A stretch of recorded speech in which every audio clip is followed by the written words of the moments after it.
This episode is brought to you by Bear Mattress. I'm going to head over to bearmattress.com and I'm going to read a little something off their site. What makes Bear Mattress unique? The Bear Mattress is designed for athletes and people living a healthy, active lifestyle. It has been engineered with 4 layers of advanced, premium foams and uses clinically proven silient, responsive textile technology in the mattress cover. We worked with experts around the world to design a mattress that is universally comfortable, sleeps cool, helps you recover faster, and increases your energy. So that's what they say. That's what's on their site. They sent me a king-size mattress, and this is the nicest mattress I've ever owned. My lady has a nice mattress as well, but the Bear mattress is the first one that I've ever had, and I've been sleeping on this thing, and it's amazing. I actually kind of miss it sometimes. I want to go, I slept in like I was talking before when I went to Puerto Rico, and I was sleeping on like a pull-out couch type thing. I was in Puerto Rico, I'm not complaining, but I was on a pull-out couch, and I was like, God, I wish I was home. It's the Bear mattress pulling me back, bro. But no, yeah, check them out, bearmattress.com. If it's time for a mattress, man, and you want one, like I say throughout this whole podcast, as you'll hear, energy comes from rest, man. And if you want a mattress that's going to help you rest and recover, this is the one. Check out bearmattress.com. And if you use the promo code SKATE50 when you check out, you'll get $50 off. And I just want to thank Bear Mattress for supporting the show. It means a lot. Also, this show is brought to you by World Industries. If you're into skateboarding, if you're into art, tattoos, animation, if you're into fun, awesome shit, check out worldindustries.com. And we have they just updated the store with I think it's 15 classic World Industries stickers. I gotta ask for some. I gotta have them send me some, because I really want to stick them all over the place. And it's cool to see how many people like World Industries, and how many people support it, and people that have tattoos and that have done art and graffiti and just drawn the characters and all the history with skateboarding, the skateboard team, the legacy. World Industries is a one-of-a-kind brand, man. And they support the show, and they support me. They also have, I have my second pro model shoe, the Shetler shoe. It's available exclusively on their website at worldindustries.com. Check them out. They're on Facebook, Instagram, and Twitter at World Industries. And as always, each episode is brought to you by All I Need Skateboarding. In the Trenches is out right now, our second full-length video. You can check that at ALLiNEEDSKATE.com. It's on YouTube. If you type in All I Need in the Trenches, it'll pop right up. This is a full team video. Dan McGrath always kills it, man.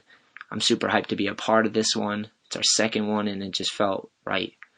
And it came together awesome. And I'm hyped that I'm in this video with all my friends. And it's really cool, man. I hope you guys check it out. And if you like it, please share it, spread it. That would help out a million times. What else? We got the coach jacket, just dropped online. In the Trenches coat jacket. It's got a hit on the left chest on the front, and then a full print on the back. It's a really nice coach jacket that I found, that I was like, damn, this thing goes. We got to print this up. So that's available also on the website, ALLiNEEDSKATE.com. If there's any shops out there that want to cop the boards, you can get them through Eastern Skate Supply, or you can hit me up direct. If you want the apparel, same thing, just hit me up direct. And we can make it happen, man. Thank you guys for supporting skateboarding through having a skate shop and dedicating your time and efforts into running and maintaining a place that supports skateboarding. It's fucking sick, man. This episode today is just, I'm calling it self-reflection. Kind of been through a crazy fucking life, if I'm going to be honest with you. I think we all go through crazy rides. This whole thing's a fucking wild ride at times. And if you're here long enough, things happen and you got to go through it, And life's not always the easiest. And I think it's important that we narrate our own stories. We understand how we feel, and we can express ourselves. I think it's cool, man, to hear someone's firsthand experience of their ride. And I think it's cool to show it, too. I don't know. So this one's just the self-reflection podcast. It's inspired by Greg Carroll, the episode before, man. I just, he made me realize that, there's a lot of people out there with crazy rides, and we have these outlets to talk and share and inspire and help, and that these platforms like podcasts and vlogs and stuff, that they're powerful if we put our lives into them. If we give them meaning, these platforms can be very powerful. And or just like anything, humor, funny, like we can help people, we can share things, human qualities. That's the most valuable thing. I wish I could pick those up instead of pennies. Just pick up like people's good qualities. Like that's more valuable to me sometimes. Like, yeah, I ramble for far too long, guys. I'm sorry, and I was way too open and honest and cried a few times. But I don't know. I don't know what else to do. I want to keep growing, and I feel like I have to feel everything really deeply and then move past it and remember it. And like, I don't know. I'm trying to figure this shit out. And thank you for being on this ride, and thank you in general. Keep shredding. Peace, guys. Prosper. And I was like, yo, this is crazy. Like, I gotta get on it. I just love the skating and the scene. Rain, go away. All I need is a skateboard today. This is the Shetler Show, featuring professional skateboarder, podcaster, and All I Need Skate founder, Anthony Shetler. So it was hot. Everyone was doing it. Yeah, they're looking for their dad's fucking metal skateboards in the garage. Yeah, exactly. Get on this thing. Each episode brings you amazing discussions with interesting people from all walks of life. Kind of when skateboarding clicked for me, and you learn some tricks or whatever, and you get that appreciation from your peers, The other skaters are like, holy shit, like, yeah, dude, that's rad. Admiration. Yeah, the admiration or the affirmation. Real, recognized real. If I didn't experience those crazy moments in my life, then these great moments would never be as great as they have been. Honestly, like for me, I just loved it. Like I saw those dudes, I saw those videos, and I was like, holy fuck, this is sick. Yeah. This is what I want to do.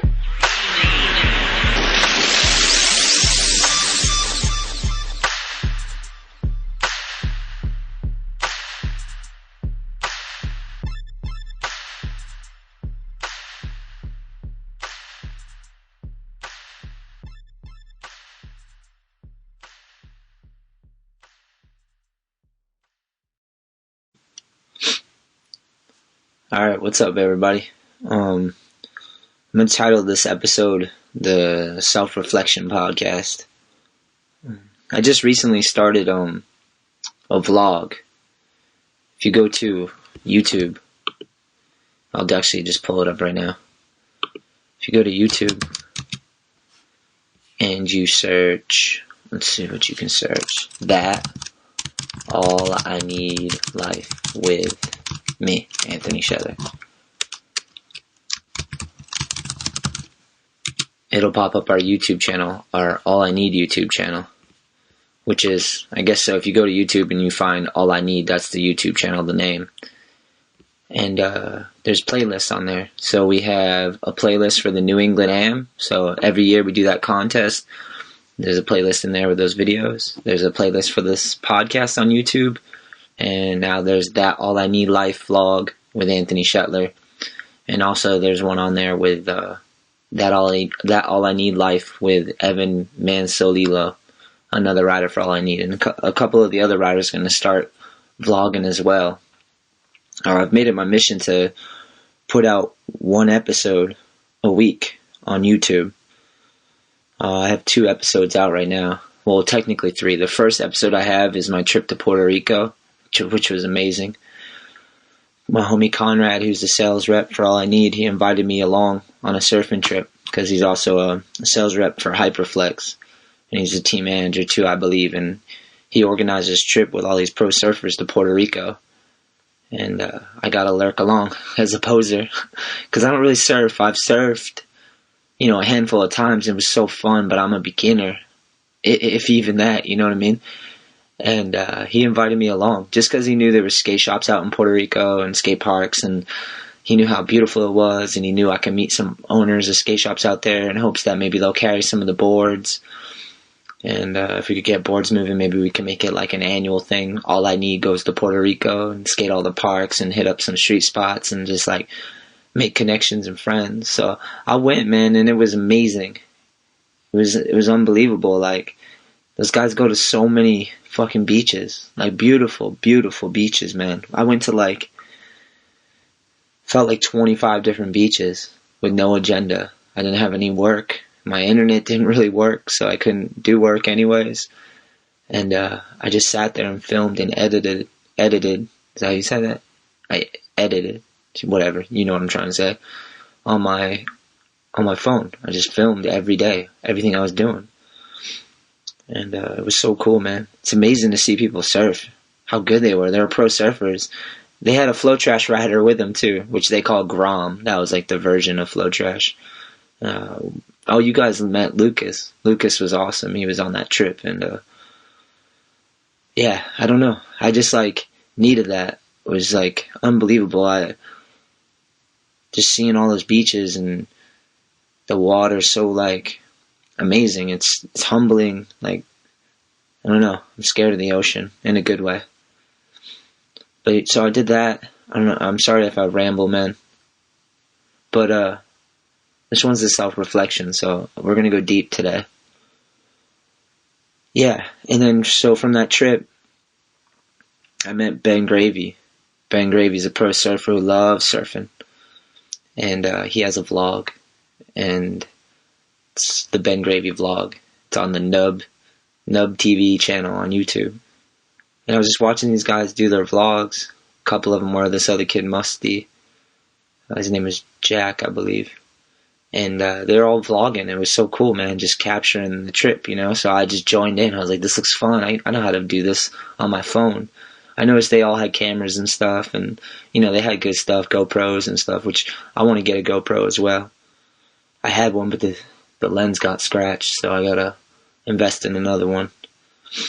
But I was just watching them. They're like master vlogs. These guys make money off of YouTube and vlogging, apparently, which is cool, man, because then they get to live their lifestyle and enjoy their life and excuse me, and create constantly.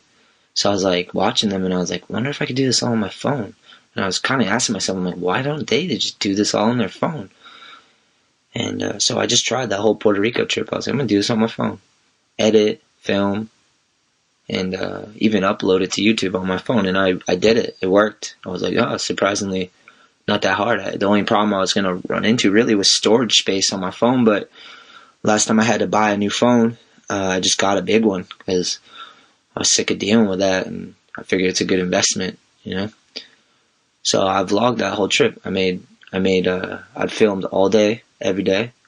And at the end of the nights, I would just edit it so I could clean off my phone and get it all organized and not get too buried with footage. And I put the 8 days of edits, basically. I just lumped them into one thing, and it fit naturally. And it was so much fun. I enjoyed it so much. So I've decided I'm going to do it once a week. I'm going to create a vlog. That All I Need Life with Anthony Shetler. And man, I put out 2 episodes now, and it's really been trying me. A true test of commitment and my character, and this last few days have been fucking really, really rough, man. Some of the hardest ones. I dealt with loss with my father when I was 13. I was a little kid, and we didn't see him. He passed away, and they didn't have a funeral with the casket open or anything. We went, and there was his ashes were in an urn, and they had photos, and we went into this funeral home, and there were a bunch of people there. Some I knew, a lot I didn't know, but they were there for my father, and I don't know. It was really hard. It was fucking really hard because I lost my father. He was taking care of us at that time. I wasn't living with my mother. My dad always he lived a crazy life. He was in a motorcycle gang. And him and my mom's a bit of a wild child as well. And they never got along. My whole life, my parents, I can't even remember them ever being together, I can't, right now, even back in the day, I couldn't even picture a day where I was with my mom and dad and they were happy together. I don't have that memory. I've never had that. But, so I'm sorry if this is like, I'm jumping all over the place. This is going to be very all over the map. But I think it's healthy for me to talk about this and kind of piece it together. So I'll start at the beginning. My first memories as a little kid was like just violence. My mom and dad fighting, hitting each other, and like the cops, and not knowing where we were going to live, like having to rush out of homes, like, cause shit's going down and we got to fucking get out of town, like at that moment, and just leaving. I've left the state that I was living in as a little kid multiple times, just spur of the moment, like we're moving to fucking Arizona, and California, Florida, and then back to Massachusetts, New York, New Hampshire. I went all over as a child, you know, like back and forth, and but yeah, my parents, they never got along, man. And my mom, as far as long as I can remember, she had always done drugs, gnarly drugs. I'm not like, I smoke weed and drink coffee.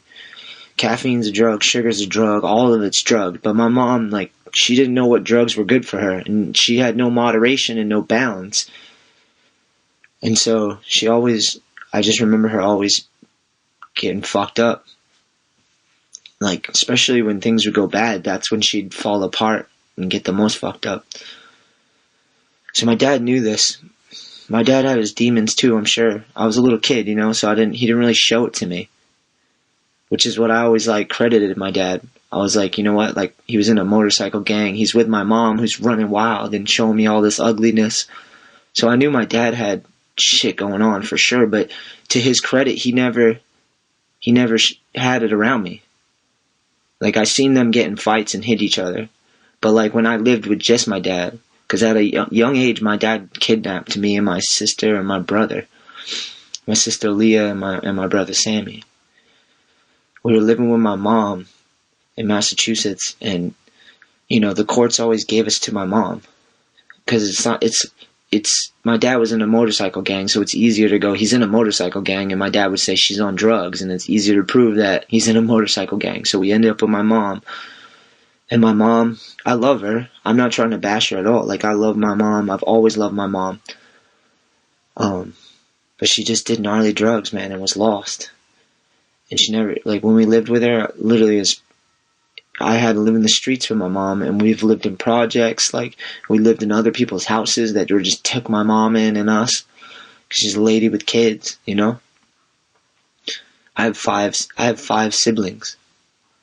Patty, Heidi, Leah, Sammy. Who am I missing here? Sorry. Patty, Heidi, Leah, Sammy, myself. I'm sorry, I have 4 siblings. I'm the 5th child. My mom had 5 kids with 3 different men. All while doing drugs and running wild. So I'm living with my mom and shit's going crazy, you know? Like, every day is just some fucking crazy shit that's unnecessary, and I'm trying to go to school or just live a little kid life, you know? Like, at 13, I'm trying to, like, just not be crying and not have to worry. Worry is a huge thing in my life. My whole life has been about worrying. And, like, worrying about safety, shelter, and worrying about other people. I always knew, like, I could take care of myself, you know, like, it's been, like, a big thing in my life was, like, take care of my own needs, so I wasn't a burden on anyone. Because what I could tell from the adults and the people around me, they couldn't figure it out, and they didn't take care of themselves. They didn't have, like, self-esteem. Like, bad things happened to them, and they never got over it, and drugs and alcohol, and it just carried over in generations. You know, I've been saying this all the time recently, is like, we can't make the same mistakes of the past, the generation before us. We have to correct them and move forward and not repeat the same shit. It goes from generation to generation. So I live with my mom, and it's crazy. And my father knew this. So he literally came to our school one time when we were real little, and he picked us all up. And he was dressed up, him and, like, a couple other guys. We called them uncles, but they were like in the motorcycle gang. There was like our Uncle Jimmy and our Uncle, Danny, and they came dressed up as if they were like, they were in suits and shit, like they were cops, like, but not like police uniforms, but like dressed up like they were like legit cops, not police officers, and came to my school, and I don't know how they talked him into releasing us from the school, and he took us from Massachusetts clear across the country to Arizona.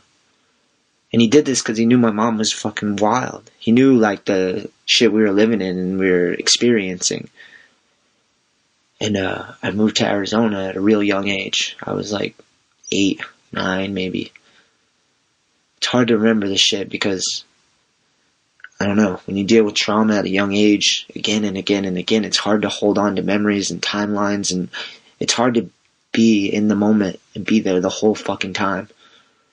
I was telling my fiance the other day, I was like, I used to just want to sleep all the time because reality was far scarier than fucking my dreams, So I was depressed and I just wanted to sleep. Because at least if you're sleeping, it's like nothing's going to happen. You're just sleeping. It's like when I was awake, shit was just falling apart. So I ended up living, me and my brother and my sister Leah, my brother Sam, we ended up living in Arizona. We were living in the Phoenix area. And it was like some of the best times of my life. It was with my dad. He was watching us. And like, he wasn't really in the motorcycle gang at this point. He was still in it, but he wasn't living the lifestyle. He took us and he kidnapped us. So I guess that's kind of living it. But he kidnapped us with his friends from school, took us to Arizona. And then he got a motel or like I don't know what it is, but it was in Arizona. It was like basically a hotel, but he just did all the landscaping there and like maintenance work and covered our bills. And we just lived in this like motel. And it was cool, man. I remember eating like, he would buy steaks and potato. That would be like one of our meals. And he would take us, he got us bicycles. We were riding around on bikes, which was sick. There was like a big church right there. We'd take the bikes and go ride. And it was crazy because like my brother's younger than me. So he's a happy little kid, My sister Leah, she's a year older than me. And at this time, she was a happy little kid, Like I saw the innocence. She was just like happy in a church group. We weren't religious. My dad was putting us in church, but we didn't even have an idea of like being religious. We were just like, oh, people. I just remember seeing my sister Leah so beautiful and just like happy, And we lived in Arizona for years, man. Like I said, it was he might have been in a motorcycle gang, but like he didn't bring that shit around us, I knew all his friends, and I knew they were all in a gang. They all had tattoos and like wore vests and shit. Like they're all very respectful, and they were helping us out. Like there was times even with my father when shit got rough when there was no money and we didn't have somewhere to live, but he always had someone like a friend that we could go stay with, and it was calm and peaceful, and I felt safe, And then he actually had me boxing too, and doing a little bit of martial arts. Just like self-defense and just something. He put me in boxing and I loved it. It wrapped my hands up and that was always cool. And me and my brother and sister would get in the ring and box each other. He managed a boxing ring one time, like a boxing club for a while. I remember going there a bunch. And I'm doing all this and then we get a phone call one day and it's like, or no, I'm sorry, I'm skipping ahead. What happened was my dad, he told the three of us, he said, look, I got to go to Massachusetts and you're going to have to stay with my friend in California because we're living in Arizona. He's like, you got to stay in California for like a week or so to live with my friend, just like while I go for a funeral. Apparently, I didn't know all this until later, but like apparently my dad went to a funeral for someone in the motorcycle gang. So he flew out to Boston and, we stayed with his friend. They watched us. And then I guess there was a call. And they said, your father's been killed. Or shot. Or your father's hurt. And so we had to go live with our mom. I don't know how long it took for this to happen. I don't remember it all, but I just know that we're freaking out, you know? Like the Finding Dory moment where you're in the fucking whole ocean and it's nothing but silence and you don't know, there's no answers and you don't know what's going on. And you're just stuck in that fucking moment. I've been there a lot in my life. I'm sorry if this is too much for you guys listening. If I'm sharing too much. I do that a lot in my life too. But it's therapeutic. I gotta talk shit out. Language, words. I was talking to my fiance today about words. And how people use words. And they don't even mean what they say, you know. Or if you talk to someone and they just say yes, yes, yes, but they don't actually hear your words, you know. It's tough, man. I've been there. I've been on both ends of that, where I didn't listen and I said shit I didn't mean. Words are fucked. They can be. So, my father's shot. We gotta move back to Massachusetts and to live with my mom. So, apparently, I don't know how that lined up, but I guess my dad kidnapped us. He got shot, was in the hospital. He must have told him where we were. I'm piecing this all together now. It's fucked up to say. And, the courts or whatever sent me back to my mom. So we had to fly from California to Massachusetts, man. And I remember getting there. Can't quite remember where we were living at that time, or where my mom was living. But I just remember like getting back and having to go to the hospital to see my dad, who got shot in the back of the neck while he was on a motorcycle. They were all driving to the funeral on motorcycles. And apparently what happened was a car pulled up while they were all in like a flock on their motorcycles driving to this funeral. And a car pulled up and someone pulled a gun out of the side of the window and was shooting at him. And what happened was my father got hit in the back of the neck, shot in the back of the neck. And then I guess they ran over another dude like that was on a motorcycle. And my dad was in the hospital, so we go to visit him. Sorry, I'm gonna take a sip. Coffee. So we go to see him, and I remember that was really hard.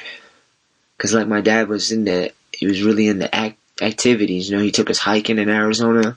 I remember going to a place called, I want to say Lookout Point.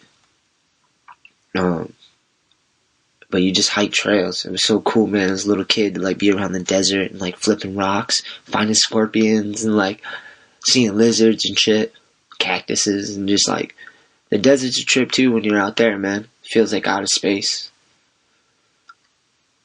And it's kind of scary. But as a kid, it's exciting. You're like riding around and just. But my dad was super active, so he was into martial arts and boxing, and he did landscaping. And I just remember going to the hospital and like seeing my dad, and he was paralyzed from the neck down, and they're saying like he can never walk again. So I go in and it's like he can't even lift his hands to hug me, you know what I mean?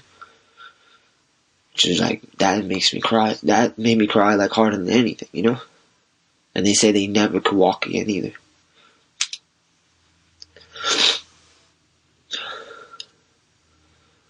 But I just remember that shit fucking sucking.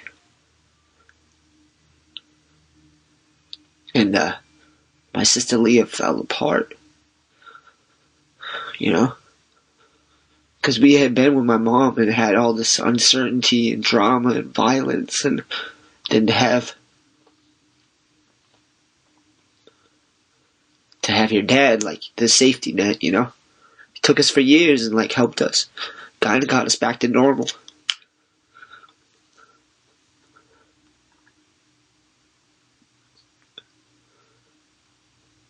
And, yeah, so I'm in the hospital. All three of us. My mom too. And it was crazy because I remember thinking like she just hated him. She was like demented in the head. She would just talk about how horrible my dad was. You know? Like with the ugliest words. Just because she was hurt, you know? Like bad things happened to her. They were clearly in love at one point. And they had 3 kids together.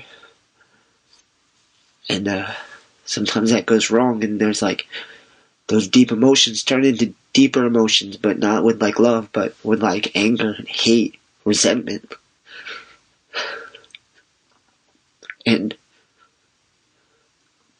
But I remember seeing my mom. And she was like so distraught. Because my dad was paralyzed. And they hated each other. He fucking kidnapped us from her. But she was like falling apart too. Because like it's a reality, you know? Like you think you hate someone, you know? I'm sorry. I'm gonna try and get through this. Shit's embarrassing too. I don't know if it is or not, but I'm proud of my life. I'm proud of everything that's happened. But like, I've cried more than I've liked to in my life.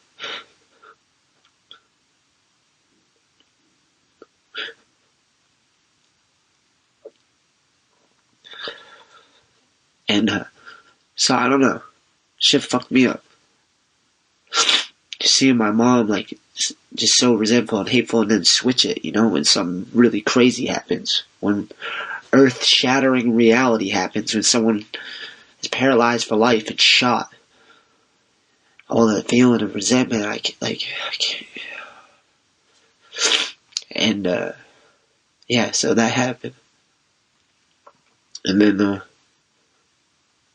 next thing was I remember living in the projects.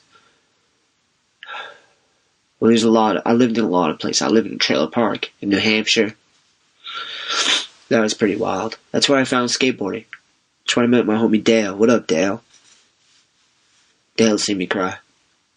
And he got me my first board. That's where I was, because that's when my father, like, he didn't last long. My dad, he didn't last long, and then he passed away. They tried to move him to a better hospital. I think that's what it was. And he didn't make the flight. They tried to fly him to another hospital. And we got to see him a couple times in the hospital. It was a couple weeks, I know that. Like, I went a bunch to the hospital to see my dad, and it was cool because, like, the first visit, he was, like, couldn't say anything, you know. And then, like, get more into it, he was, like, not, you know, he would just cry. That's what I remember. He would cry. Because I imagine, like, for me, it was rough. I couldn't see him lift his arm. But then it's probably rough for him to see his kids. To know his kids can see him where he can't lift his arms to hug him. Like, so I remember at first he would just cry. And then, like, after a couple weeks of going, I seen his mood alter. You know, he wasn't as sad. He wouldn't cry as much. And, I think they even had it so he could sit up.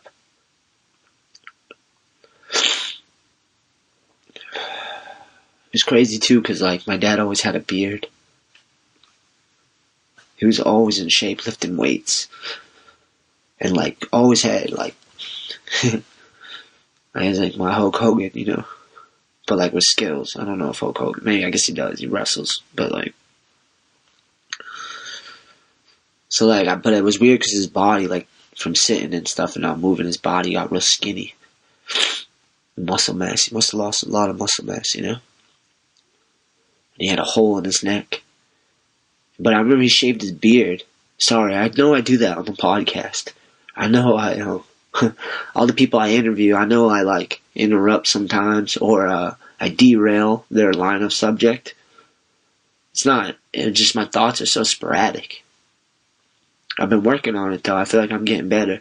I try to listen more, but I still want to be part of the conversation, you know? Like, it's hard because I record a lot of these through FaceTime.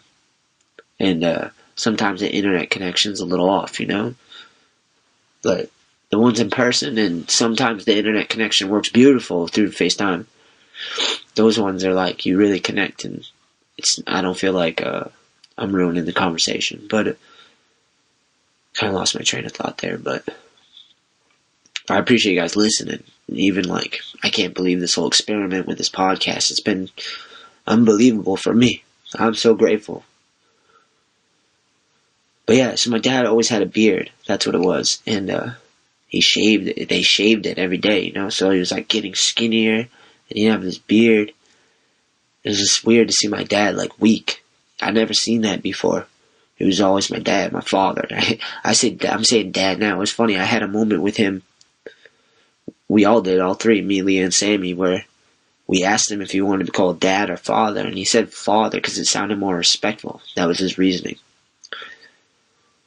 And, yeah, he wasn't, like, he was strict, but not really, you know? Like, he was a good father. He made sure we didn't fuck off, you know? Like, we're little devil children.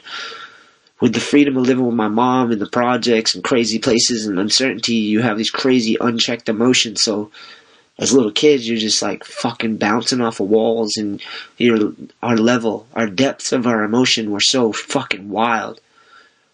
So he just made sure we like checked that, you know, like he made sure we had balance. He demanded it, which needed to be done. It was a good father, great father. And yeah.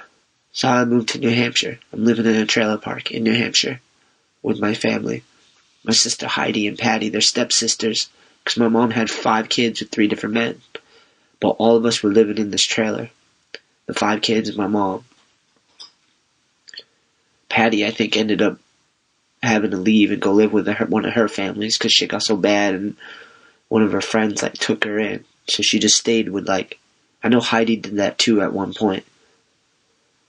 But me, Leah, and Sammy were living in this trailer park with my mom, and I met this kid Dale, and he gave me my first board.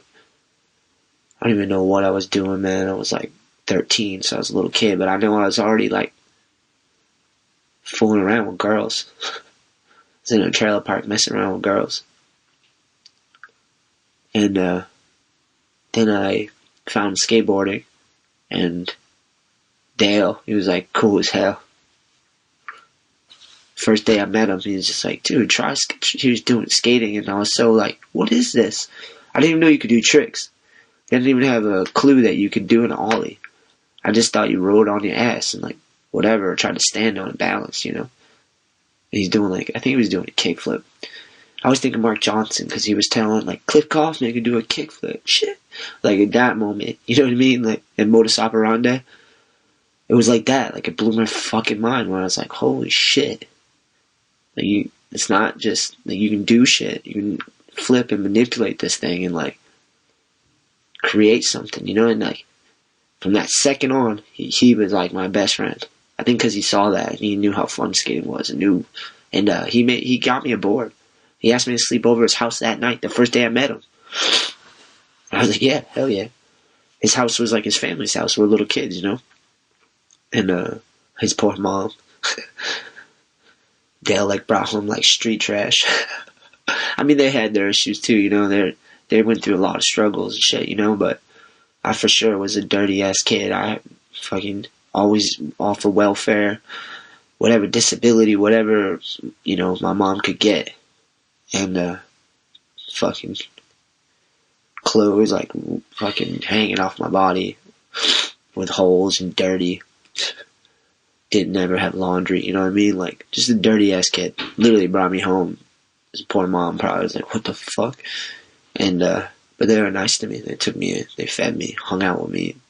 Dale, like, wanted to skate all the time, so that's all I wanted to do. I remember he pushed Mongo, which is so funny. And I remember trying to push Mongo, because Dale was the dude I looked up to and taught me about skateboarding. And he pushed Mongo, so I remember I can't keep up with him. Couldn't keep the speed up with Dale. And I was like, how the fuck is this dude doing this, you know? And, yeah,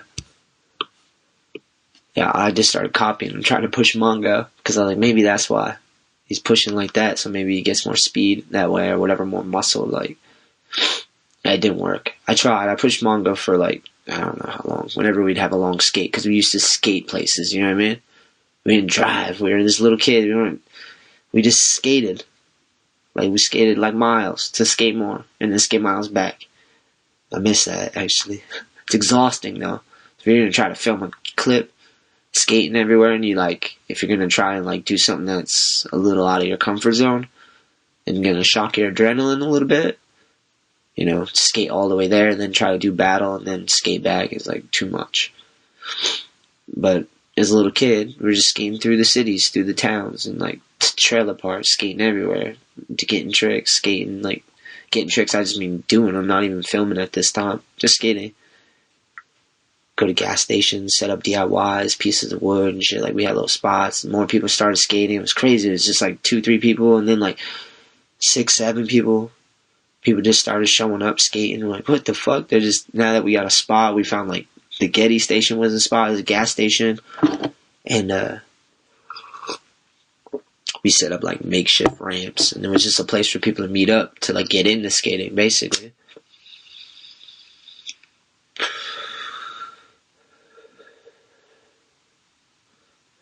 Yeah, it was awesome.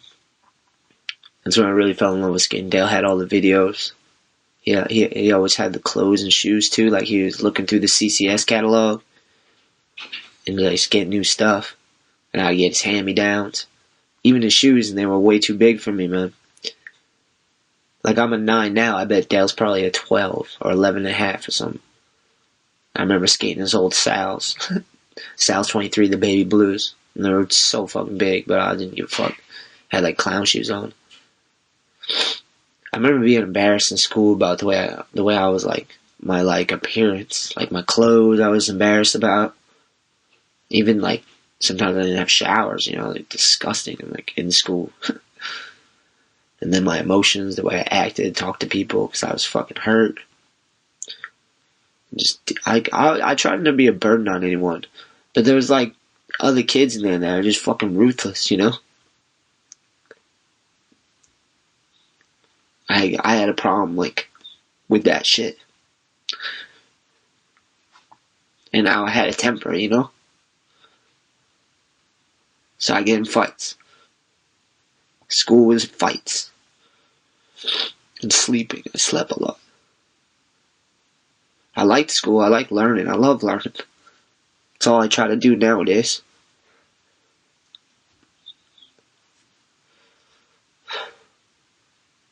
I just needed like a place to rest. That's like more my life. Like I say, energy comes from rest. It's because, like, I always had, like, desperation, sadness. I always felt like everything could fall apart at any moment. And it was because, I think that because it was that. That's the reality. So it's not bad that I thought that, because that's what was going on. And safety was not a thing, you know? Safety for other people, that's what I worried a lot, for other people. My sister Leah, like, in the trailer park, kids get into drugs, especially when their parents are running wild. People get into sketchy shit. You're hanging out with people, other kids, and other people that their parents are fucked up. So, like, the kids are kind of left to themselves and get into all types of shit when your emotions are running wild, you know? And then there's other crews and cliques and bullshit, and people become enemies. People become enemies in their own family. You end up fighting with your own fucking family, you know what I mean? Physically, and just like resentment. And now imagine like people that aren't in your family, and they have the same issues. So like crazy shit happened, you know? And I tried to avoid all that. I was skating. I mean, I've done stupid shit in my past, I'm not gonna lie, but I always was like, for whatever reason, I learned quick that I was like, I don't want this to go on anymore. Like, it stops with me. That one thing I have in my life that I can control is my own actions, my own thoughts, my own feelings, how I feel about myself, how I feel about other people, how I react when bad shit happens. Like, so I didn't want to be a burden. So I was like, I need to self-reflect, look at myself, try not to repeat the same patterns. It's really fucking hard though. Because when crazy shit happens, you just want to hate everything. You're like, why the fuck does this keep happening? To me. You say to me. You get demented. You start thinking to yourself, talking to yourself when you're really desperate. And you're really at the bottom of the fucking barrel. You talk to yourself. You're talking to God, for real. I've talked to God. When fucking things get horrible for me, I look in the fucking mirror in my bathroom. I've done this my whole life. Crying. Just looking in the mirror. I'm not sure if it's helping or not. But I don't know, just try to face reality, you know? I want to make sure that I understand who I am, how I handle shit, what I look like when shit goes down, you know? I don't want to be a burden. I don't want to cause problems for other people. I don't know where that came from. Maybe just because, like, a lot of my issues were pushed on me. I mean, trust me, I kept my issues around a lot longer than they needed to. I was mean to myself.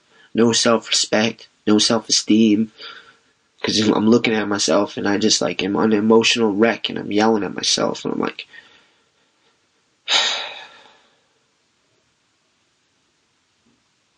Yeah. So, living in New Hampshire. Worrying about people. And then we moved to New Bedford. I remember that. And New Bedford was, like, crazy for me. Really fucking crazy. Because my mom was at her worst in New Bedford. My dad's dead at this point. My stepsisters are off living with other families. Amelia and Sammy are living with my mom, and she's just fucking in this city. It's a whaling city.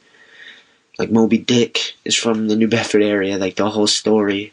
Like one of those boats in the fucking reality shows that's out fishing. It's huge for fishing, New Bedford.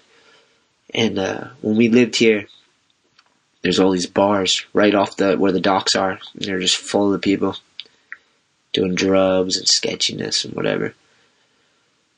And my mom was just running wild.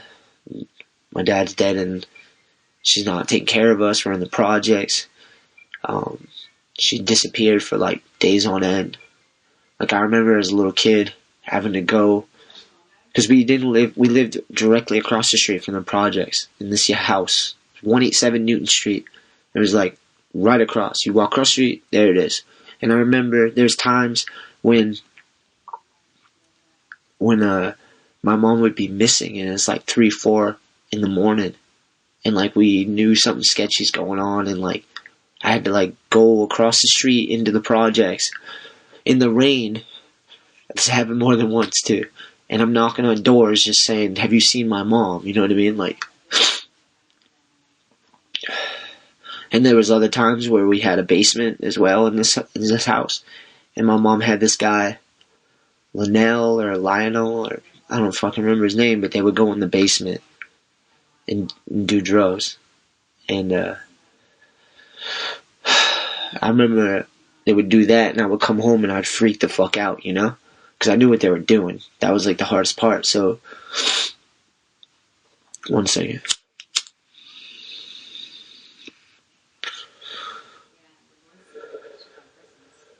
So there's this one time when I came home from school and I came in and I saw the basement door shut, no one's around, and I know what the fuck's going on. So I yelled down the stairs and I'm like, I know, I'm screaming at the top of my fucking lungs and crying my eyes out. So I don't think they, as you can tell, probably couldn't understand me. I don't know if you guys can understand me right now. But I was screaming. And I'm just saying, fuck you, I hate you. You can stay in there. Both of them. My mom and this dude. And I remember taking a chair and just putting it in front of the door. And sitting there for like a few hours. And they were banging on the door. And they were just like, come on, let me out, let me out. I'm like, fuck you, man. And I never had a chance to tell them how I felt. So like, this was my shot, you know? Like, they wouldn't listen to me. When they're on drugs and when things, like, there was no way for me to talk to my mom and explain to her how I felt. Or, like, Leo or Sammy. They don't listen to you. So I just fucking put a chair there. And they just couldn't get out. And they just were begging me to let them out. And I was like, you're staying. And I would just tell them how I felt. Told that dude to fucking die. Told him about my mother, kids. Like how it sucked that he was in there doing drugs with my mom. And I told my mom, same shit, dude. Like, fuck you. And, yeah, but it felt so good. I left that day. Because after a couple hours, I just was like, I'm over this. I got up, fucking kicked the chair over, left, grabbed my board. And they were probably so happy. I don't know if they pissed in there. Who fucking knows, dude? I remember it was like hours. And I got up and left. But I remember when I left, I was skiing away and I just felt like I took a backpack off. Like a backpack full of bricks. Like fucking heavy bricks. Like talking. I gotta say how I felt. I just remember that. It felt good. I felt good. It was like empowering. It felt powerful. Felt like I had some control. Little control, but I'll take it. I skated that whole time though, like in Bedford. I was on a mission, man. So at that time, like I met this skate shop. Solstice Skate Shop came into my life. I found out there was a skate shop in New Bedford. I'm living in New Bedford. So I found it out, went to it, and just like it was my first time ever seeing a real skate shop. Legit skate shop. Skater owned. Not in a mall. Just like a fucking skate shop. It was on the second story above, I think like it was a bookshop or something. And I remember the windows. My homie Martin, who was into graffiti at that time, he did Solstice with like flames on it. On the second story, the window facing the main road, you just seen Solstice in big fucking fire letters. It was so sick, dude. And it was a bookstore. It was right next to a bookstore. I remember walking up these stairs all the time. At the top of the stairs, they would put their trash. They put the board boxes, which I didn't even realize. I don't even think I realized they were board boxes at the time. Because I didn't even think about how the boards got to the shops. I was just like thinking about skateboarding. And like how cool this is. Like these people that are indie. Like something so simple like skateboards and like fun, art, expression. Like videos, music. And it was just like young people that had a business. And to me it didn't make sense. These people are gods, you know what I mean?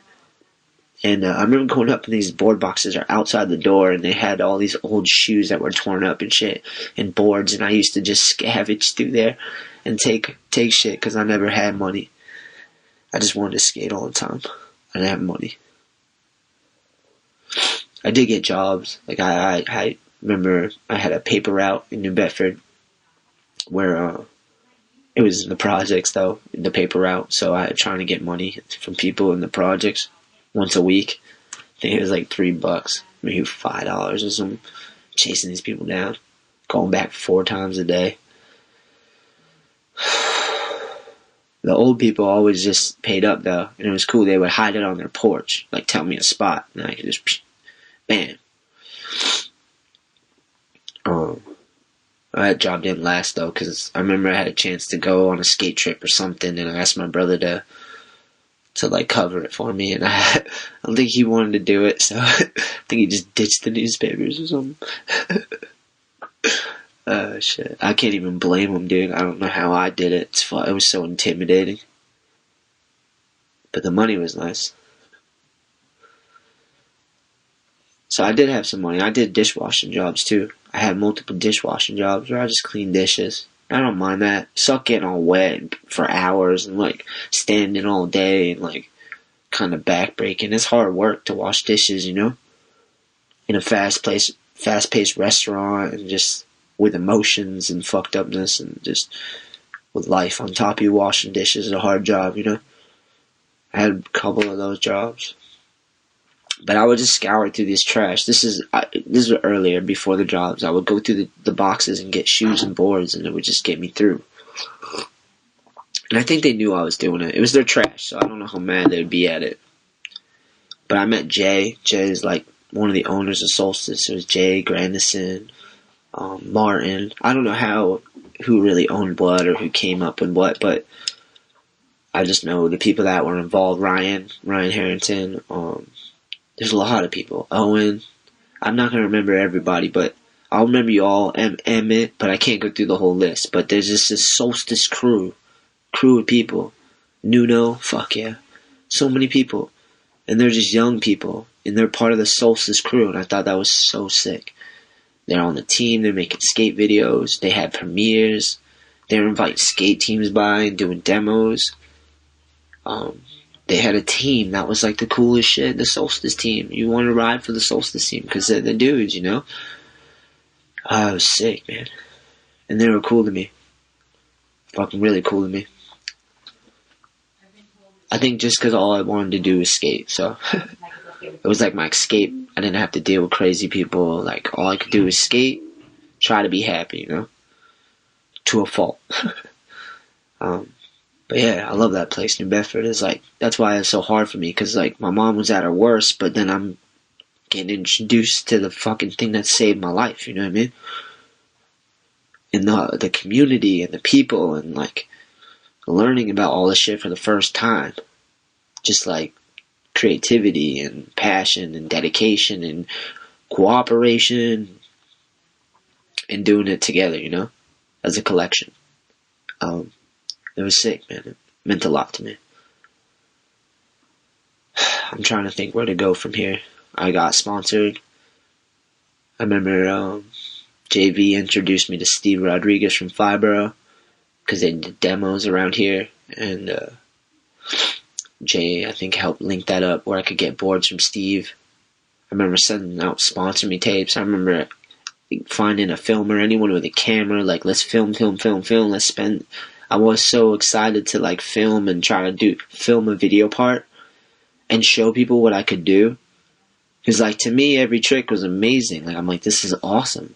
Like I've learned this, and I'm watching other people do it, and like, man, imagine if I could do it like that, or like, imagine if I could be on that level, like watching videos and stuff and seeing how good and how controlled and graceful and like, or even just gnarly people are on skateboards and like the expression, styles, all that stuff. I'm like, as a little kid, you're learning to skate, so you look awkward, you don't have your center of balance, like my emotions are unchecked. I'm just a lanky kid. I probably landed 1,000 kickflips in a row, but they didn't look the way I wanted them, you know what I mean? Could be anything like that, like a tray flip. I was like, I want that tray flip to look a certain way, like the way I know it should look. I couldn't tell you what it was, but I was like, if I do it enough, it's gonna look that way. And so I did that a lot, man. I got sponsored by Fibro. Steve Rodriguez, thank you so much. He's like a father figure to me, for sure. Taught me a lot. Steve taught me a lot, man. Just by how he carried himself and how he spoke to me. He didn't preach or nothing. I'm guilty of preaching a lot to all the people around me. I know that shit gets annoying. It's hard though. I like to talk, obviously. Fucking podcast, right? But Steve, just like the way he spoke and carried himself was like he demanded respect, you know?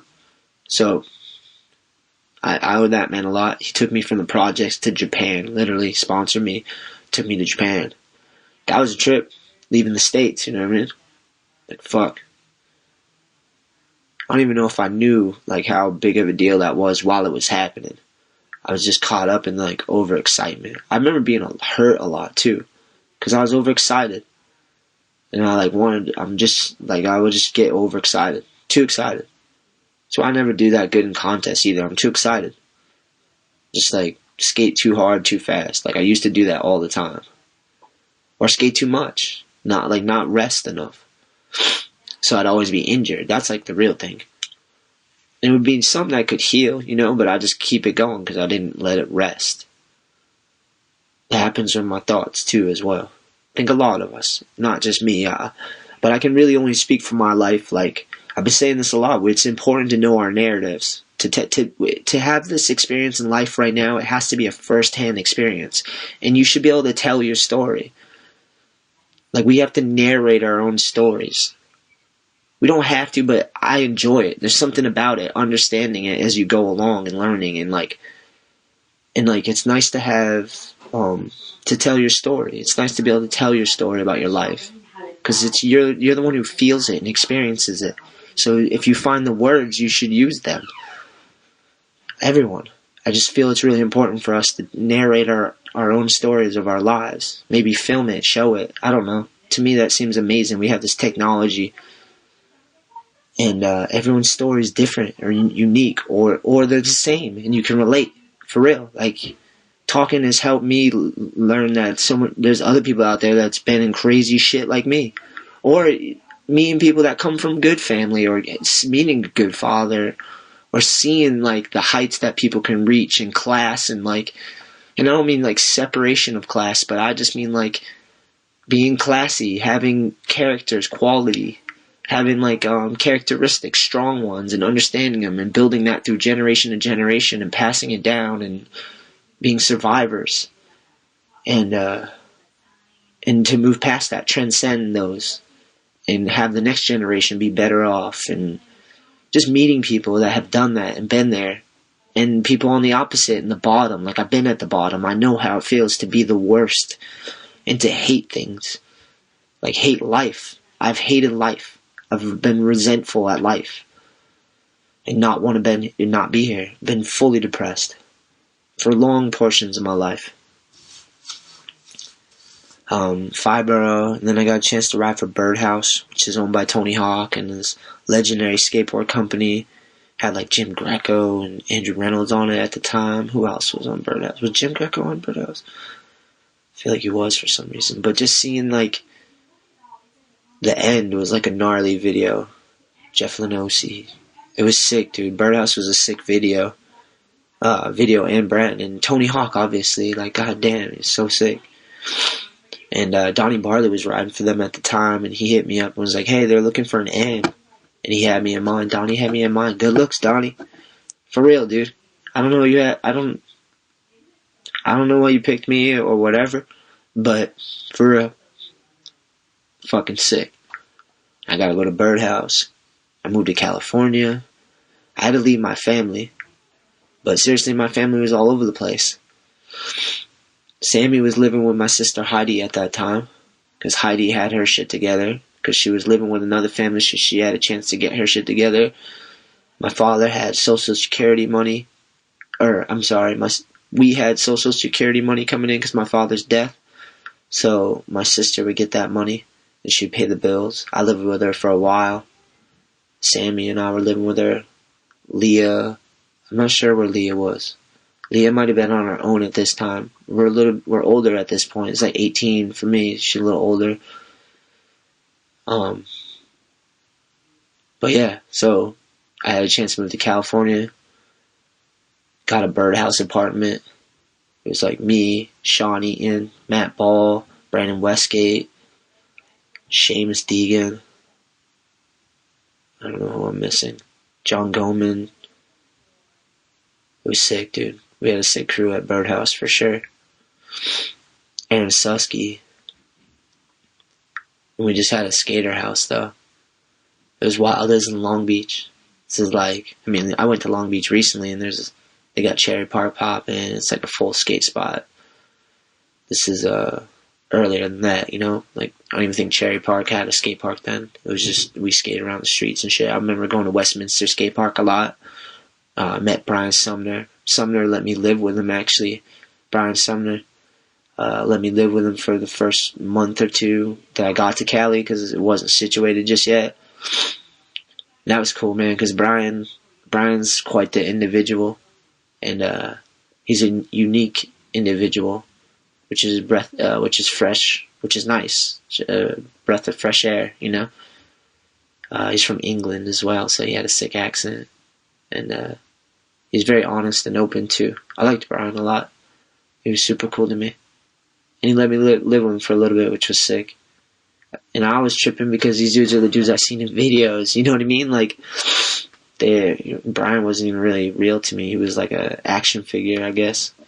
And he kind of like, he dressed a certain way, and he like kept his hair a certain way, and he had like a certain image, you know? He like it was like a product almost. Like, Brian was a great product. And I don't mean this in an insulting way at all. It's just the heights that skating reached in California. Like, people were aware that people were watching them in their skating and their careers, and they just took control and was like, oh, I want to have a certain image or a certain style with this. And Sumner had his look, you know, the thing he liked. And I liked it. I thought it was awesome. His accent was so cool. It's funny because I have a problem, like, I end up talking like people. If I hang out with them long enough, I just, like, pick up their manner, the way they speak, and maybe because I'm, like, listening to them more than whatever. Like, Sumner, I used to listen to him talk all the time because it sounded so sick, and I would end up talking like that to him. He called me out one day, he's like, are you talking like me? I'm like, nah, on purpose, man. Like, I've just been hanging out with you too much. I'm just, like, saying it back, like, that happens in Massachusetts too, like, to me. Like, there's like a certain Massachusetts masshole way of speaking, you know, you sound like a fucking mechanic, park the car bullshit. I have a hard time even doing it now. But when I'm really mad and angry, it comes out super bad. Or if I'm drunk, if I drink too much. Although I don't really do that much anymore these days. I drink, but I haven't got drunk in a while. Smoking a lot of weed though, to be honest. Not like too much, but more than I used to. It's legal, and I don't feel like, you know. But I know moderation in all things. I know that for fucking sure. So I want to be able to do it all and be healthy and happy, coherent, be present in this moment, and just enjoy it. So I know moderation for sure. If I go too heavy one way, I'll balance it out by going the other way.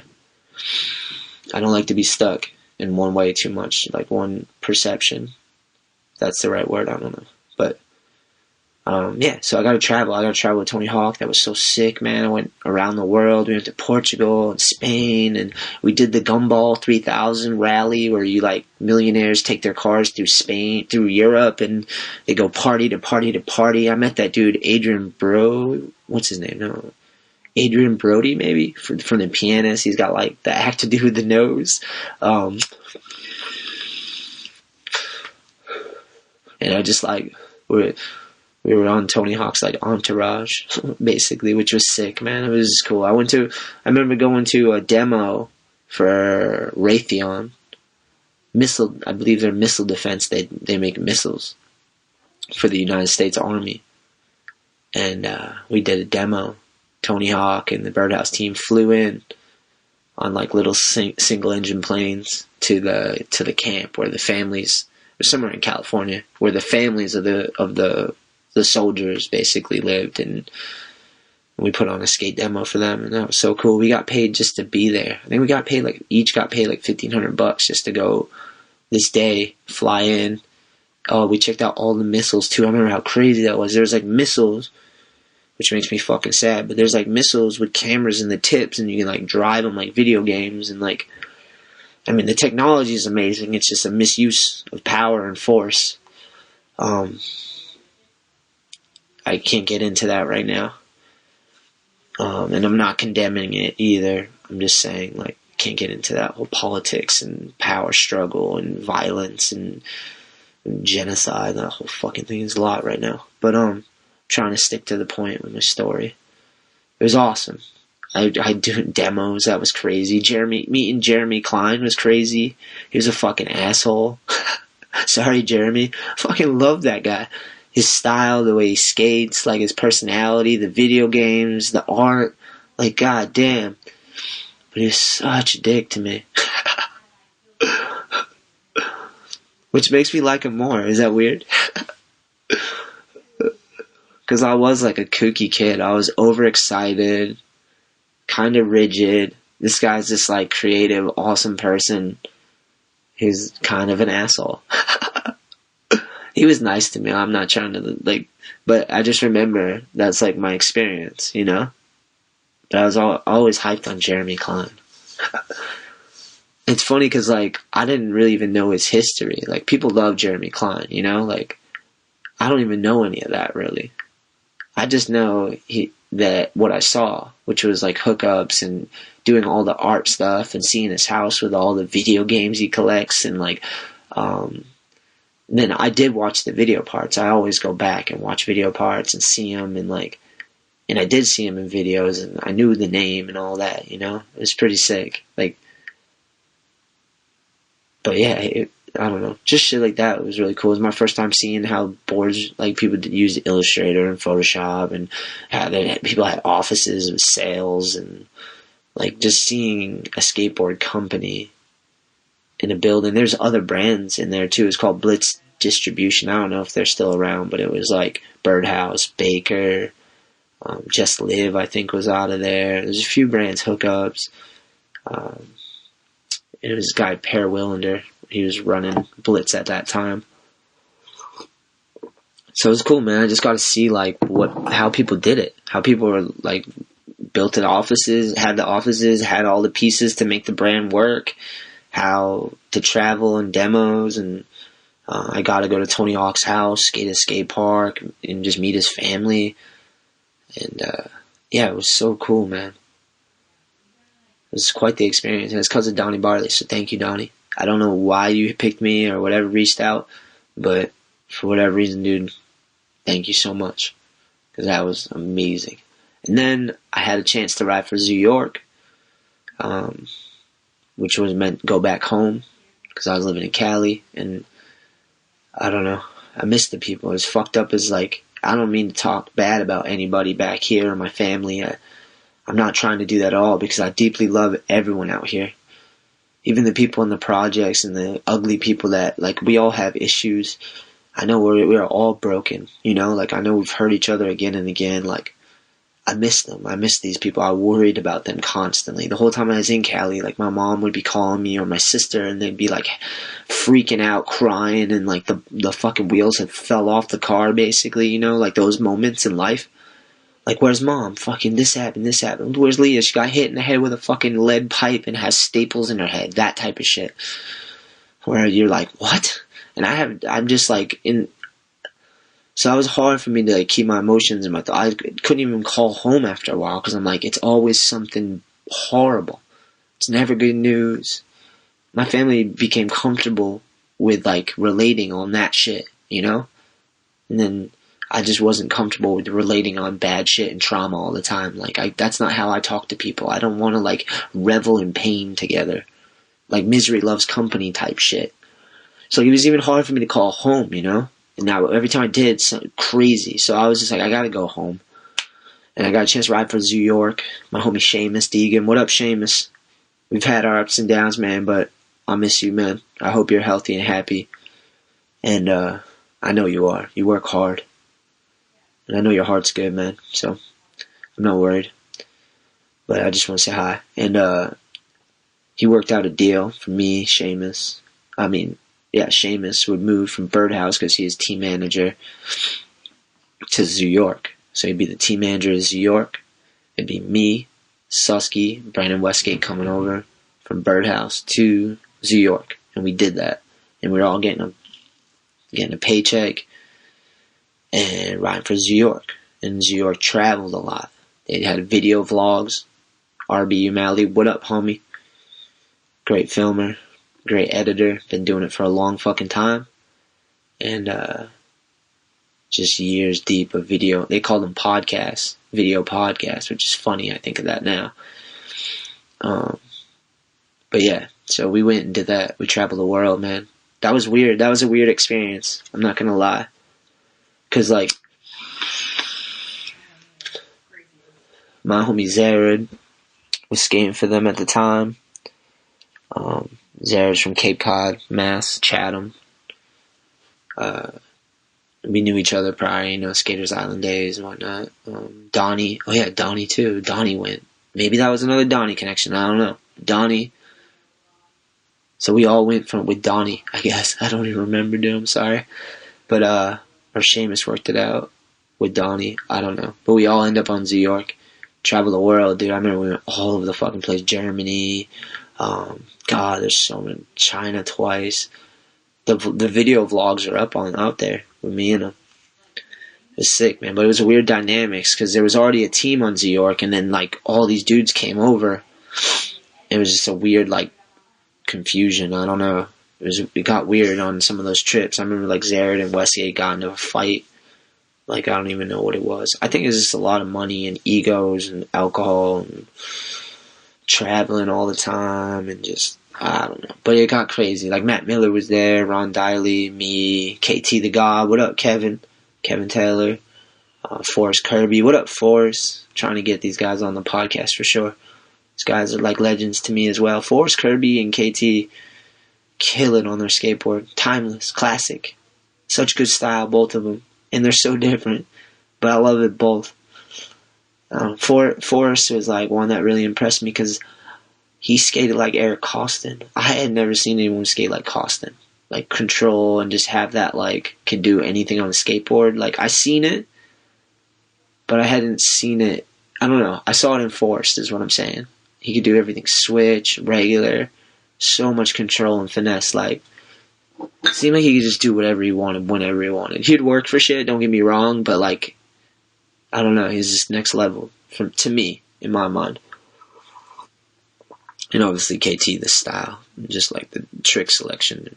Just the style and flavor, like, dude's nice. Ron Diley, too, killed it. Oh, Chaz Ortiz. Yeah, that was a weird dynamic, too, because Chad was, like, this little kid. I think they were paying him a shitload of money. And, like, there's just always some weird... It was kind of uncomfortable. It never felt like home. I felt like there was, like, competition and, like, I don't know. Now, always, in it, I'm to fault. I'm sure I'm to blame, too. I talk too much. I say stupid shit. I'm competitive, or I was competitive at the time, I guess. More with myself, but I don't know, I can get caught up in petty shit, I'm sure. Nothing in particular that I can really say that happened, but I just know, like, it was a weird situation. I never felt right there. Although all these people I'm talking about are, like, my homies now. Like, good homies, I see them now. It's like, this is awesome, I'm hyped to see them, you know? Yeah, I met some really rad people from those New York trips and New York days and seeing how to market and promote and how a brand did it on that level and just seeing the heights, you know, like, I don't know. They did the footwear thing too, so I learned a lot about footwear. They had the New York footwear that I rode for as well. And just having like cardboard cutouts and fucking shit in Macy's and like, I don't know. It was quite the experience. I saved a lot of money those days, though. I always have a feeling the bottom's going to fall out, right? So, save some money. And then, I remember, towards the end of New York, basically, I feel like people were turning pro, and I just didn't have a chance to go pro. My homie Seamus, from what I remember, was like, he's like, yeah, you're going to be pro, you're the next pro. We're working on that. Like, it's going to happen. I think there was even an article. I did, like, everything they asked me to do. They're like, yeah, you got to have interviews and this, and this. You got to do this. And, you know, just stacked for years. I did so much shit. I listened to everything that anyone told me because I just wanted to, like, have a dream come true. Like, I had been dreaming since I was a little kid, and I just wanted to work towards it. I know that shit doesn't happen without work. You know what I mean? Because a lot of times in certain businesses, it's about being cool and having an image and who you know. And I'm always dysfunctional and fucked up. So it's hard for me to get to know people because it's hard for me to open up to people because, I don't know, it just was or whatever it was. Or maybe I opened up too much and I was the problem. I don't know. But I got along with people who like to work, basically. All the photographers and filmers were awesome because they like to work. They like to create. And I was kind of like that, you know? Like I was very regimented. What I think Jamie Thomas would probably be like. Because people talk to him, and I've heard stories, and like he sounds like he's a workaholic, and he like likes to move mountains, you know. And I want to try to do that because of my whole backstory and just I don't know, desperation, man. I always want security, so I work really fucking hard because I'm like, well, if the worst comes out, you know, I've been working this whole time, so that'll carry me through. Because imagine if I was chilling and the bottom falls out and I wasn't preparing, wasn't working, wasn't striving, wasn't thriving, like, I don't know. I realize I work too much, though. I'm a workaholic, I know. So I keep saying energy comes from rest. Energy comes from rest. Because I like to work myself to the bone and get no rest, and then I have no energy, and then you get sick and hurt. So, I did that on my skateboard. Fucking hard. But yeah, amazing, dude. But I didn't end up getting aboard with New York. I think politics aside, I think that's what it was. Like, they turned someone else pro. I can't remember how it worked out, to be honest. It was like, or me and Chaz Ortiz, maybe. I don't know. Chaz went pro, I didn't. I don't know. I'm going to be honest with you. I cannot even fucking remember. But to me, it was like, you know what? I've done everything they've asked.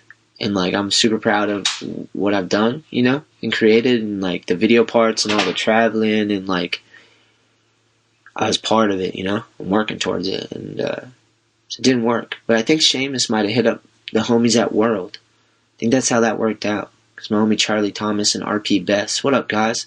Fucking love you guys. I think they ended up reaching out to Seamus, maybe. Because they were looking for a pro. You know, like World at this time, it had been bought and sold so many times.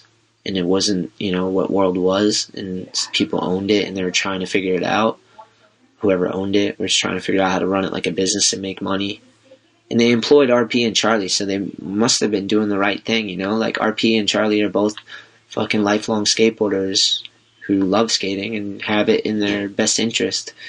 And World employed them, and they found me, which was a blessing. I think they reached out to Seamus.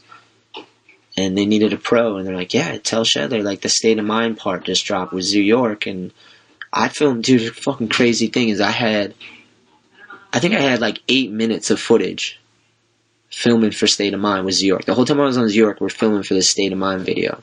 And I had so much footage coming from Birdhouse. So I think I had like, no, it might have been more than 8. It was like 12 minutes. And it got, so half of it went to the State of Mind.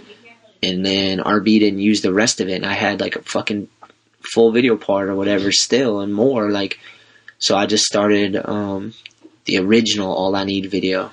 I was like, I still have all this footage from all over Europe and all this gnarly shit. I'm like, we gotta use this. And I just started a video with my brother and my closest friends that I skated with at home. And we skated all through Fall River, New Bedford, Taunton, all over. And that was the original All I Need video. We put that out when I rode for New York after State of Mind. And I had the money then, so I had a run of DVDs made. And Trans World helped promote the thing online, and like we sold through the videos, which was amazing. We sold a bunch of shirts. It was so cool, like All I Need shirts. It was so funny. It was just like a skateboard. It was a photo of a skateboard on its wheels in like a parking lot, and that was it. That's all it was. And it was a sick shirt. It was white tees, and you can find it online somewhere. And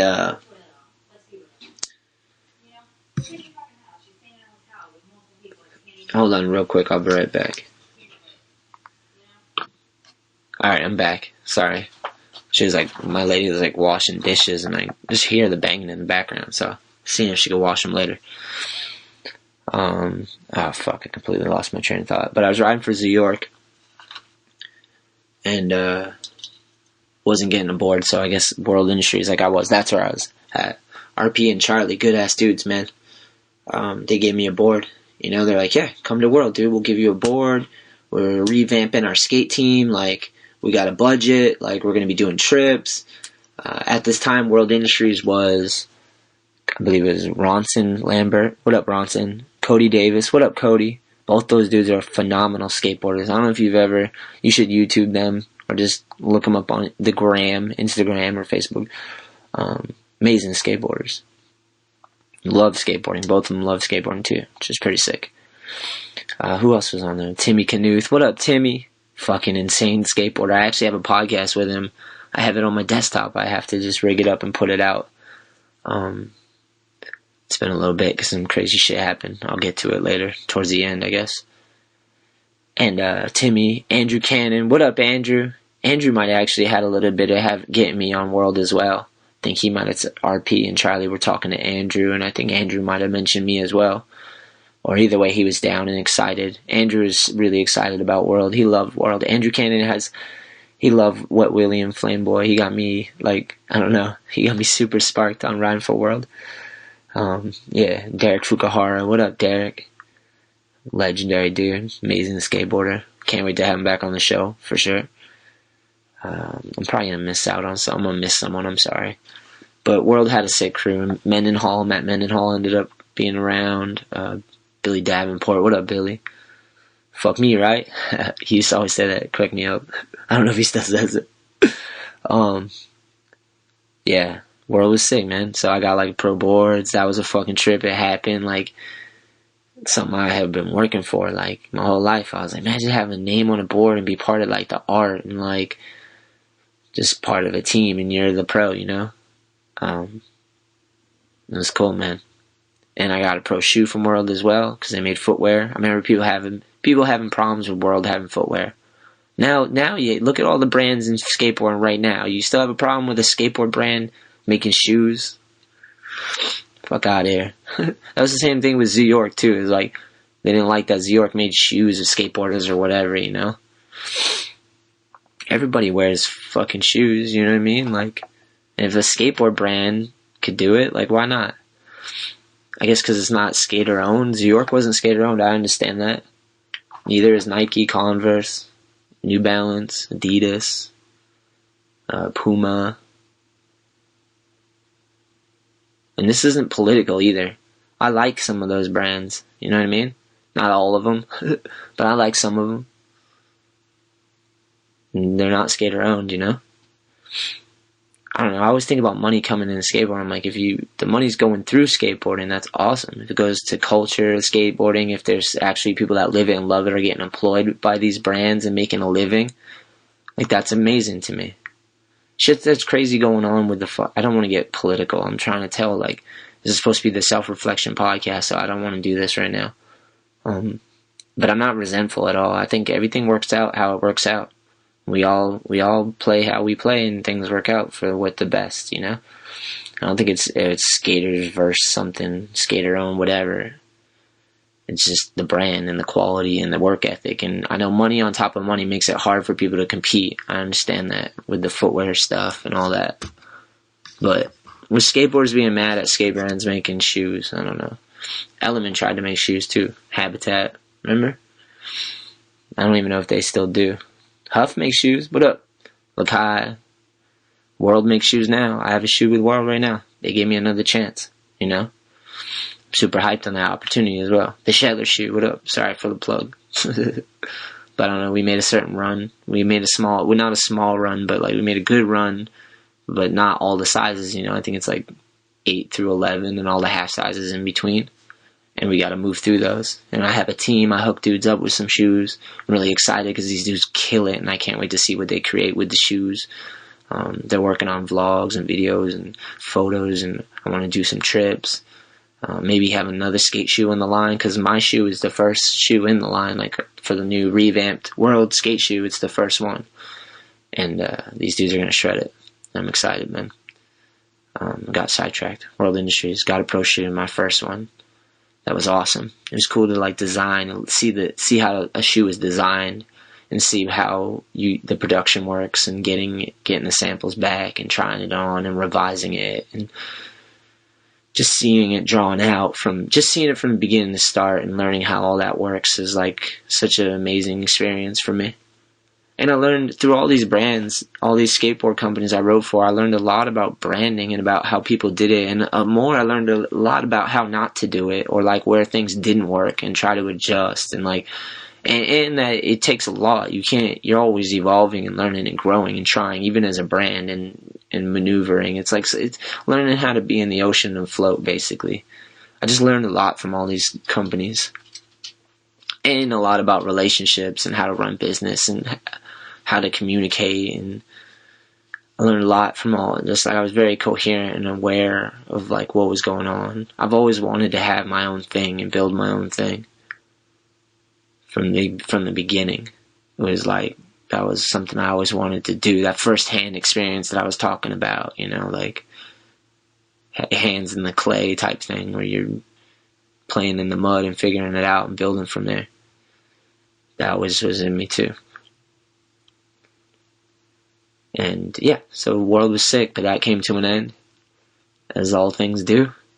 The people that owned it, I don't know if the money, there's a million things that end brands sometimes, you know?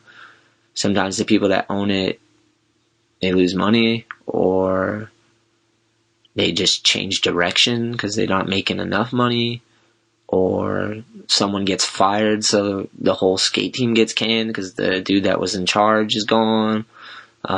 Sometimes it's just the way people talk to each other. People think they can hire someone else that might do it different. Like, for whatever reason, there's a million ways. I'm not even really sure what happened with World. I knew we were doing a great job, though. The marketing was on point. We had a solid team. We had fucking great product. The shoes were crushing. The boards, obviously, the graphics were fire. What up, Dean? Dean was doing all the graphics. Shit was amazing. He used to work at Disney. So, like, I know the quality and everything was there, you know? And at the same time, too, I remember there's a weird thing with World. People just, it was hard to get them back into, like, shops and stuff. People were on the fence because it had been bought and sold, you know? Like, so yeah, that first attempt didn't work. And is what it is, and we had to figure out what to do. Sink or swim type situation, you know? But luckily I was saving money. I was always saving money, so I had some money saved up, and put that into All I Need. We started in the recession, you know, but I had this chunk of change. I don't even remember how much it was. It wasn't that much compared to, like, I don't know. It was enough to get me off the ground, you know what I mean? To, like, trademark and own my brand, to start All I Need and just have it and get the first run of stuff going. And just enough. It was like just enough. I love this saying. I heard it in a song. It was like, I think it was a 50 saying. It's like, I tighten my belt before I beg for help. Just meaning, like, to have grit. You know what I mean? Like, he's gonna earn the shit. Like, but it was just enough to, like, get me going, man. I was fucking. And I could have put it into my mortgage, which I should have, but I would just trust him. I was like, I'm going to trust my work ethic, and I'll start at the bottom. Like, whatever. I only had dishwashing jobs, so I was prepared to go back to dishwashing. You know what I mean? If there's no jobs out there. And I wasn't even aware, like, of the skills I had. I knew I could do Photoshop, Illustrator, like, I have pretty decent communication skills, like, I had a lot of skills, but I wasn't aware of them because I didn't go to school and no one, like, told me that they were actual things, you know? Like, I don't know. I was like, I dishwashed and I fucking skateboarded, you know? So I'm like, I'm gonna figure out what I'm gonna do, you know? I got a temp job, went to a temp agency, and they got me a job bouncing tires. So 18-wheelers come in, they're just stacked with tires, crisscrossed all the way to the ceiling. And someone's got to pull those tires down and climb up the tires, pull them down from the top, unravel them, bounce them, and roll these fucking massive tires, all different sizes, for hours, to another dude at the other end who's stacking them in 4s, stacking them in 8s. And then the forklift comes, take the tires. It was so brutal, man. Basically, they hire these temps to do all that work, and then the people that get the full-time jobs, they drive around on the forklifts and just put the pallets up on the shelf, and it's just like a revolving door, man.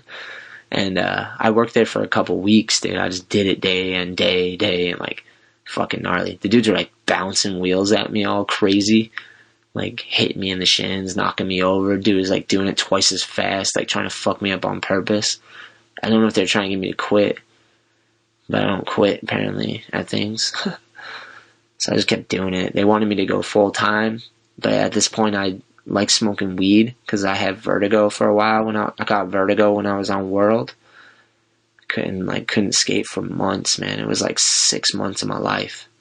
And I was nervous because the World money was going to go, because they say, like, in the contract, if you don't skate for 6 months, we can, like, change the contract, you know? Like, and so I had vertigo, and then smoking weed helped it. Mike Franklin, what up, Frankie? Miss you, baby. He was like, smoke some weed. I tried everything. Doctors, fucking, the needles they stick in you, steroids.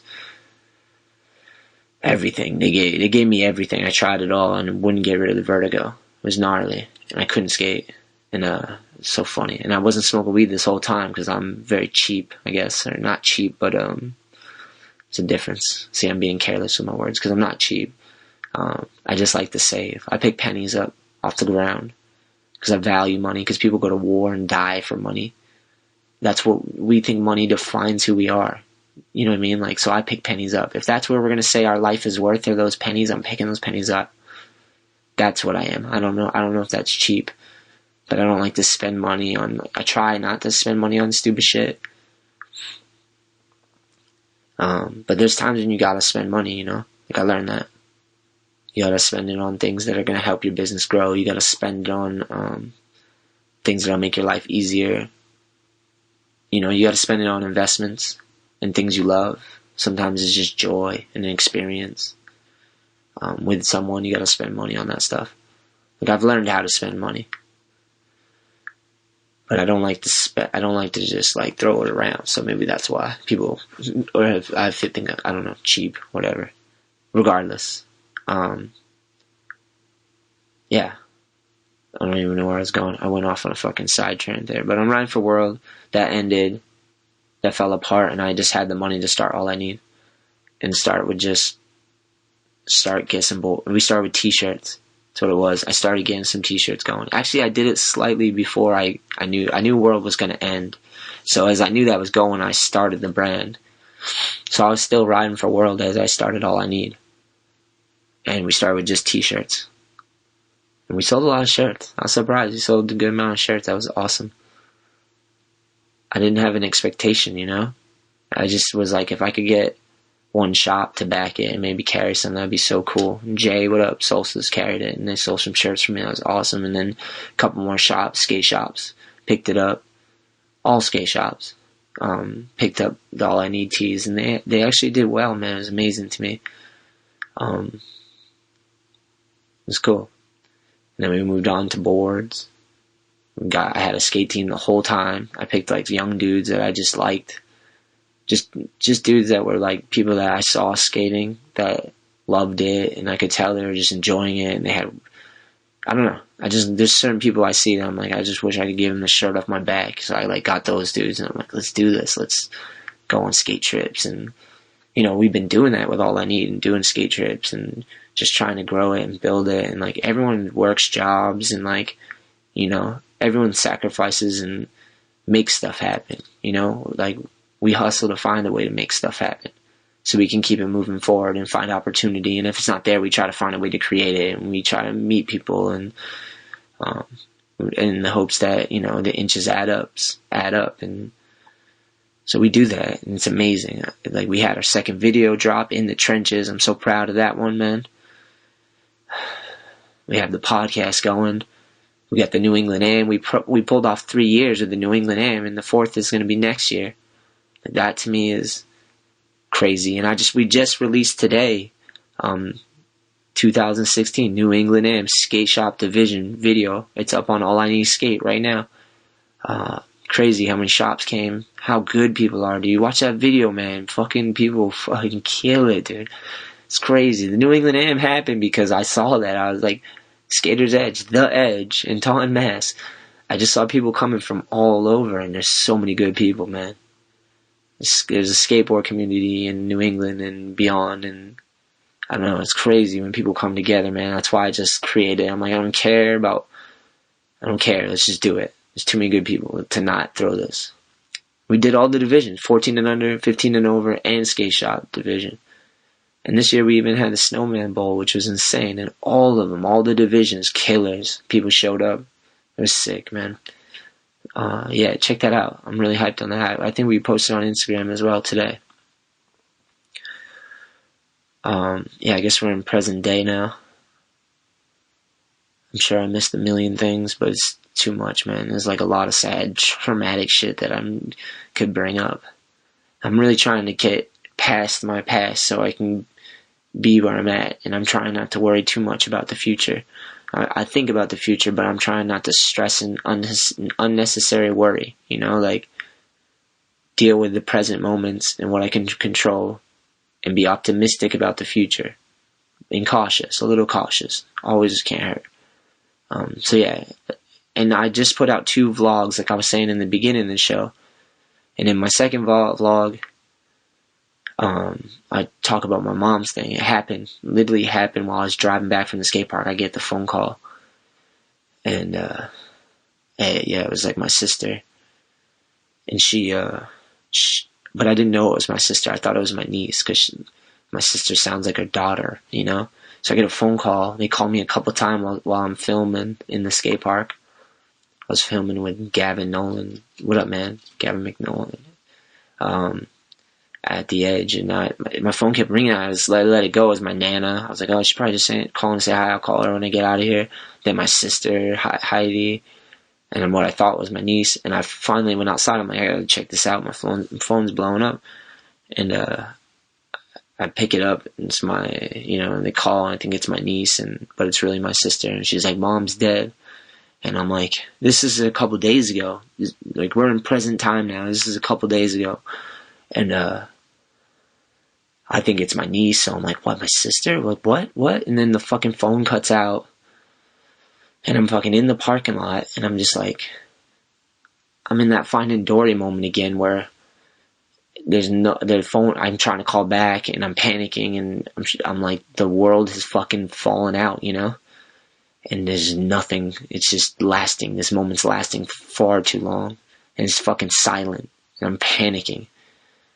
I finally get hold of my sister, and she's like, no, it's me, Heidi. Mom just died, or she's dead. She's like screaming at me, and I'm like, oh my God, like, what are you talking about? And this is crazy, because like my mom, as I was talking about her in the beginning, she lived a crazy life, man. Bad things happened to her. She made a lot of mistakes, but she's just a survivor, and she was still trying. She was like working on finding a way to like be happy and make it in this life. And she made a deal with her cousin, was that she would take care of him, and they'd have life insurance, and that because he had issues. I believe he served, and he had issues, and he wasn't going to live long. And they made a deal that if she would watch him and take care of him until he goes, there's a life insurance. And he passed. I don't remember what it was. It was like something of the liver, and he passed. And my mom had just came up on like 150 grand. And she called me crying one day. And she was like scared. She's like, I'm going to lose my disability, my section. It took me 20 years. She said it took her 20 years to get Section 8. And so I'm like trying to talk my mom down. I'm like, look. Because I'm trying to figure it out, and I'm in my head, I'm freaking out too. I'm like, I don't fucking know. Like, maybe, you know what I mean? Like 150 grand sounds like a lot of money, but really it's like, how do you, like, she can't work. She's been on disability. She broke her fucking leg and all this shit, and always walks with a limp. And like mentally, she had been 5 kids, drug abuse. Like mentally, there's no way she could like hold the job down. Like, far too gone for that.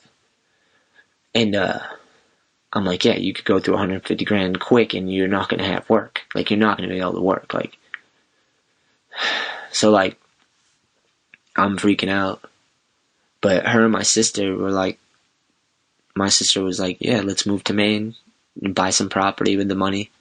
That was my mom's like thing she came up with. Like, I'm gonna buy a piece of property in Maine, because her mother did that. My Nana. What's up, Nana? When the kids go up to the house in Maine, once a year, some of them can make it.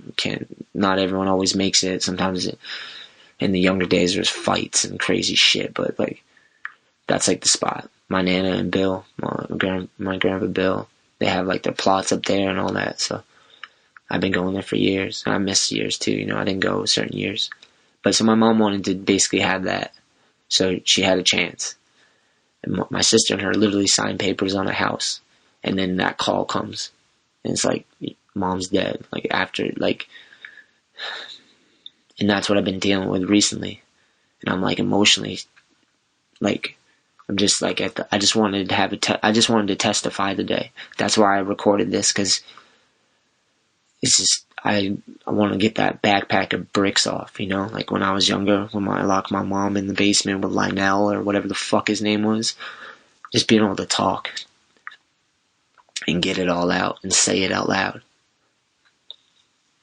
So that's what today is all about, and I don't know. But yeah, so this is like Christmas. What's today right now? It's December 27th. And this happened like a few days ago. And I don't know. I'm still fucked up. I cried more than I ever cried. We had to go to the funeral and I saw my mom, like, passed away. And like all my sisters and brothers, everyone made it. I was like super proud of that. My sister Heidi, Patty, Leah, Sammy was there. My aunt Tina was there. That was amazing. It was just like a full house, man. It was sick. Patty. It meant a lot to me that everyone. Jade was there. Devontae, my niece and nephew, and Aubrey. Like, I saw them after. It was awesome that everyone came together to like try to resolve this and figure this out. It meant a lot to me. Cause like, it's hard. It's hard. We're all over the place, you know. My brother flew out from Australia. He's helping out fucking more than you know with this whole situation, man. My brother's like, I'm like in awe of my brother. Like, I don't know. I'm amazed at how he turned out. Like, he's just like, he's calm, cool, and he's got it, you know. He's what we need to be, you know. I don't know. I think I'm done, but I just want to say thank you for being part of this whole fucking podcast, and I'm gonna keep going with this podcast because it's awesome. It's been life-changing. It's been a healthy outlet. It's helped me, this show, you guys, all the feedback, just everything has helped me out in my personal life a lot, and I fucking appreciate it. So I'm gonna keep going with this. And also, if you want to check it all out, man, I've been filming now. So once a week, I'm putting the vlog out. All I Need on YouTube. Type in that All I Need Life with Anthony Shetler. And there's more popping up. There's also that All I Need Life with Evan Mancilolo. And there's going to be more. Kevin Clem. Hopefully Billy Drown. Corey Goonan. Jacob Hammond. Dash, my lady Dash might have a vlog as well. I did it all on our phones. I can do it all on my phone. I have the storage. There's apps. You can edit it. I don't know. It's amazing to me. And I just want to get all the people that know and care and about All I Need and know what it's all about to be a part of it. And I figure we can all kind of define what it means, you know, together.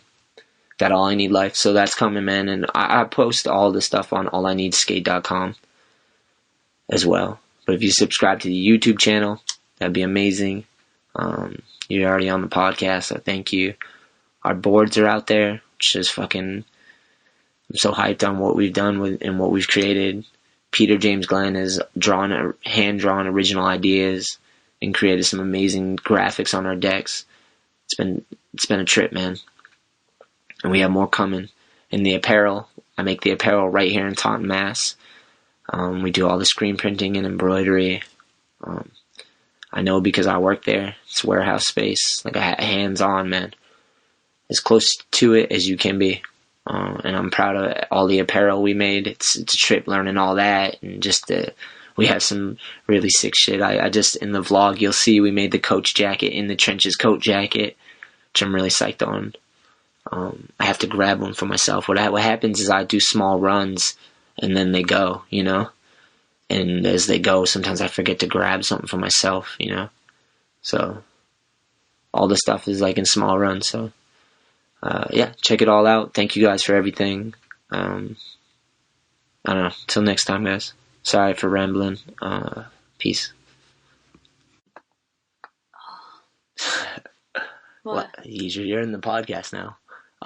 Last thing before we go, I just want to thank the sponsors. Thank you to Bear Mattress for supporting the show. If you're going to cop a mattress, energy comes from rest. If you're going to cop one, Go to bearmattress.com, use the promo code SKATE50, and you'll get $50 off. Also, thank you to World Industries for supporting the show. We have 15 new stickers on the online store, classic World stickers. The Shetler shoes on there as well. And don't forget @World Industries on Facebook, Instagram, and Twitter. And last but not least, thank you to All I Need Skateboarding. Peace.